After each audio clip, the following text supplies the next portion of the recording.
Back into baseball, after Bryce Harper flew out in the 8th inning, teammate Jonathan Papelb called Harper out for not running it out to first base. The two exchanged words on the way back to the dugout, and then they got into a fight, needed to be separated by teammates. Skip, big deal, no deal? Stephen A., I've seen a lot worse in my time, especially the night that Barry Bonds put Jeff Kent up against the dugout concrete, which Kent deserved. But in this case, this was a predictable, yeah, there you go. This was a predictable product of the Nationals' disgraceful collapse this year. So then you had Papelb, who's been a huge disappointment, pitching against his old team, the Phillies. And he had the audacity to call out Bryce Harper, who well could win the MVP, for not running out a pop-up in a game that they're out of it, that didn't even matter anymore. And what a disgrace that was. But nothing really happened in the fight. Well, I wasn't talking about really the fight so much, Skip. I think this is a product. First of all, Rizzo should have never brought Papelb in there to begin with. Storing was your closer. Had 28 saves at the time. Okay, and then ever since then, he's had one save. They were in first place. Now they lost the division. 9.5 games out. The Mets have clinched the NL East. You look at a guy like Bryce Harper. You talk about Papelb. He was clearly bad chemistry added to the locker room. It's going to get the manager Matt Williams fired. Rizzo needs to look at himself, and Bryce Harper is going to eventually leave for my New York Yankees. They could use him right now, eventually. And they don't have I agree with that. I agree with that. That's fair. That's a low blow on your part, but it's okay. It's all right. Don't forget, not just baseball tonight, Monday Night Football.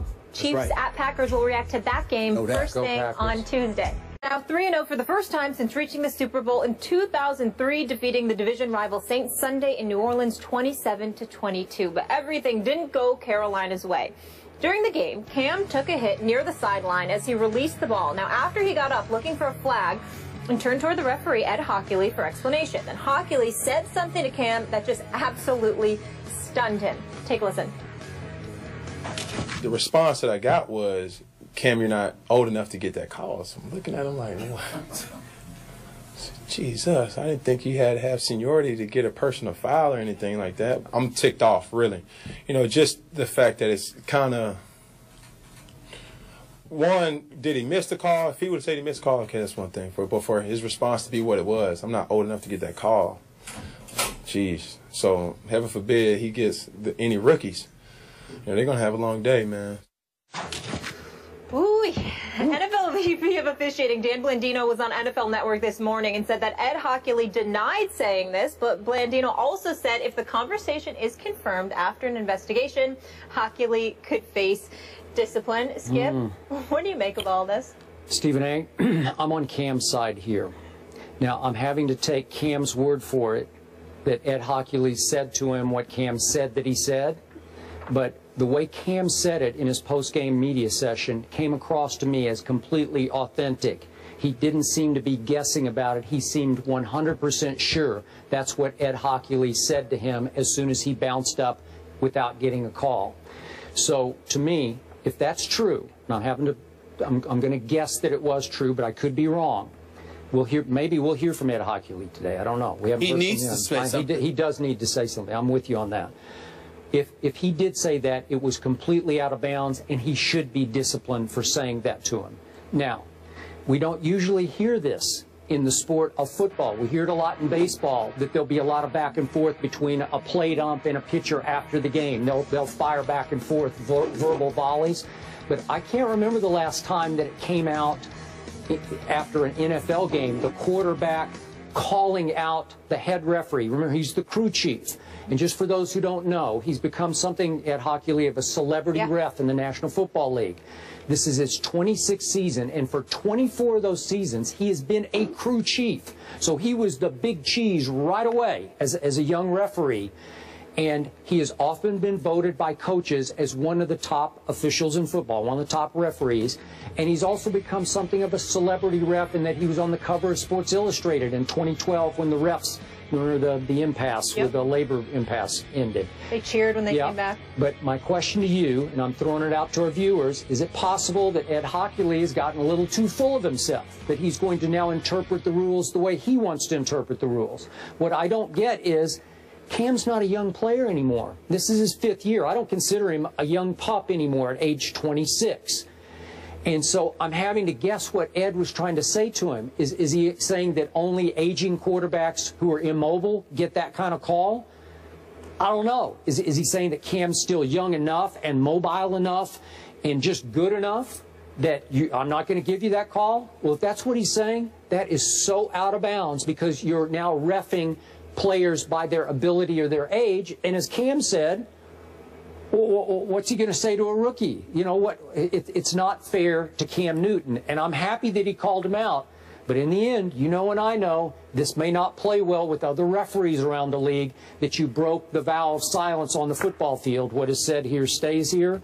It's out there in public now, and I'm not sure that Cam set himself up for getting exactly preferential treatment from this point forward from other referees. Fire away.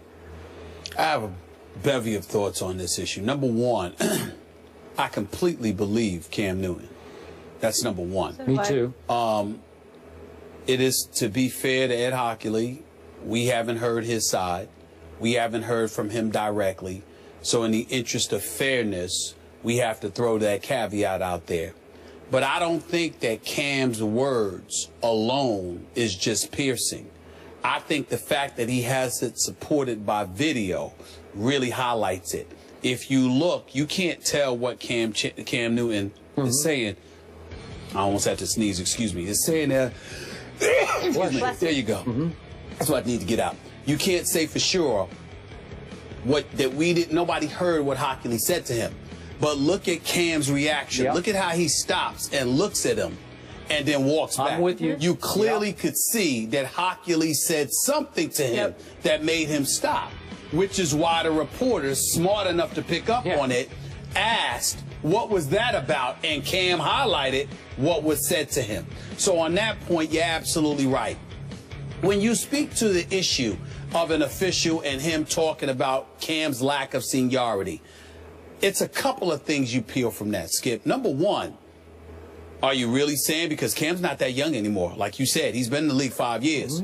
So what are you trying to say? He's not Drew Brees? He's not Big Ben? He's not Tom Brady? He's not Peyton Manning? Because that's what you're saying. I think that's basically what you're saying. What else is there to say? How many quarterbacks in the NFL have been starting quarterbacks for five plus seasons? I mean, think about that for a second here. Go down a list of quarterbacks. I mean, the Carson Palmers of the world, you can throw him out there. Sure. Russell Wilson is younger. You know, I mean, Nick Foles is younger. Teddy Bridgewater is younger. Aaron Rodgers obviously is up in there. You know, that equation. Matthew Stafford. What are you going to say? Matthew Stafford isn't young enough. So he's basically,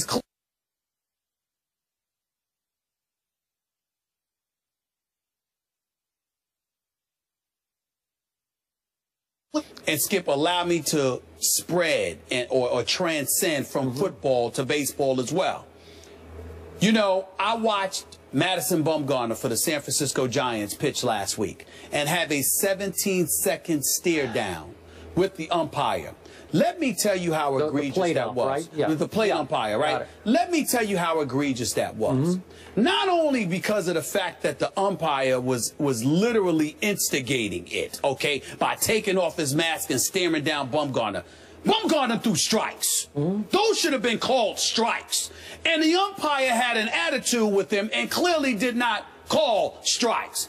Why am I bringing that up? Because when we talk about Ed Hockley with Cam Newton, if indeed you're refraining from making calls because of something other than the actual game itself and the rules that govern it, and instead you're personalizing it to some degree, you got a problem. You got to go. Now, I understand that baseball is different. I understand that baseball is different from football. My argument is that it shouldn't be. No matter what the sport is, there isn't a fan in those seats who come to see the umpire or the game official. I promise you, those fans who walk through the turnstiles, even though to a lesser degree, it's about the players in the National Football League, because it's just football, it's an event, it's only 16 games during the season. I promise you they would rather see Cam Newton than Ed Hockley. And I promise you, those folks that walked through the turnstiles for that game that San Francisco was playing with the Giants, the San Francisco reigning MVP of the World Series, Madison Bumgarner.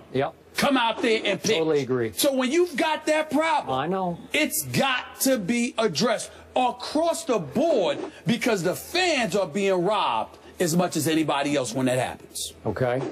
I'm going to remind you again, Hockley is probably the most recognizable referee going right now, in part because of his big biceps that he's shown often, you know, just for his muscles. He became like a cult figure. Okay, I'm with you. He's been so recognizable for so long, he may think that he's now a star referee. That should be an oxymoron. Star referee should not go together. Am I right? Absolutely. Because they're always the best. What's the old saying about, it's mostly for baseball umpires, but they're at their best when you did not notice them. Is that not right? Yes. Yes. Well, let me ask basketball referees. Let me throw you this question.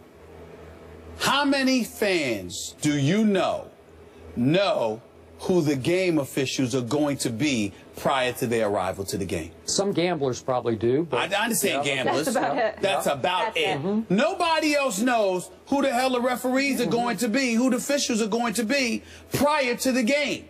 You understand? It's the most thankless job you can fathom, which is why I understand how they could get a bit sensitive. Okay. But in the end, you can't allow that to interfere with your job performance. Okay. And that is what bottom line, these officials are doing. Do you have any concern that Cam could, quote unquote, pay for this going forward because it will offend other referees who would defend hockey league? Well, yeah, I'm fearful for Cam because I think those referees can definitely stand up in unison and said he called him out. That means he'll call us out next. We have to make sure he understands that's not to his advantage to do that. I have no doubt that that will be done. But I still appreciate that he called him out. Yeah. Yeah. I'm just fearful how often this might actually happen.